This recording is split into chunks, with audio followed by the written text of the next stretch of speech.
Alright guys, this is just a quick update video on the MBC Military Titans versus the BOOSTICUS kit. Now the only BOOSTICUS kit I had is this prototype black one. So like you can get this to match the colors. Don't knock it on that.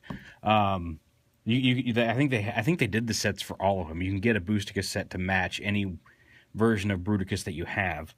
But I think this shows off the differences between what you get with the BOOSTICUS versus what you're getting with the Microblaze. And they both do the job. They both give you a much better looking Bruticus than the stock retail version. And the BOOSTICUS does it at half the cost. You know, it's $45 for this one versus I think 100 something for this one. And but to me personally, I still feel like this is the way to go if you can afford it. It makes him much larger. It gives him a much more proportioned torso, and overall, it just gives the aesthetic. Just looks a lot nicer. Overall, I feel. In the BOOSTICUS set, like I said, here it is all attached. It does add the bigger breastplate, the crotch plate, some fins up here on Vortex, a bigger chunk up here on Blast Off, which you get by transforming the parts up here, the bigger guns on the back, and then better feet, more screen accurate feet than the other one did, and of course the bigger hands. I still just really feel that but I didn't want to. I wanted to show the difference before I could say, hey, I definitely recommend this one. I do think if you're debating which set to get and you've got the money, I feel the Microblaze kit is really the way to go, because you can see, one, it makes him much larger, it makes him more proportionate in scale all over, even with the extra bits up here. He just really looks slick and nice with this kit, no matter which set you attach to him. You can attach, like I said, you got the parts in the bin. Let me get here.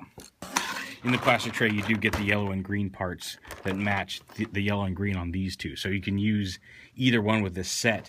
And the blue, you can kind of see the blue matches this a little bit more than the gray of the premium version, the SDCC or the platinum version. But it is a little darker. It's not quite as bright as this blue, but it's obviously not as drab as the gray here. And in the video game, like, Onslaught is this color blue as an individual robot and kind of becomes this grayish color when he combines into Bruticus. But whichever set of retail limbs you stick on this torso, maybe the G2 would look a little weird, I don't know. I just feel like this set with that whole new Bruticus really shines overall more than the BOOSTICUS set. And then, like I said, the BOOSTICUS set is half the price, so you're getting a pretty decent deal for a lot less money over here. But I just feel like if you've got it, do that. And I just wanted to show off the difference, what these two look like together, since I didn't have... This guy was out in the shed. I had to dig him out, and I mostly wanted to dig him out for the limbs because I wanted to show off. I wanted to attach these limbs to him to see how it looked, and it looks fine too. Although I do think I'm going to stick with the platinum limbs. It just looks classier, I think. But I ended up finding the whole BOOSTICUS set with him, so I just pulled it all out and figured I'd take the moment to just do a quick comparison. So there you go. That's what these two look like side by side. And again, just because this is all black, don't knock it on that. You can get this in the colors to match whichever scheme you've got. But I do feel like I said, if you can go for it, that's the way to go.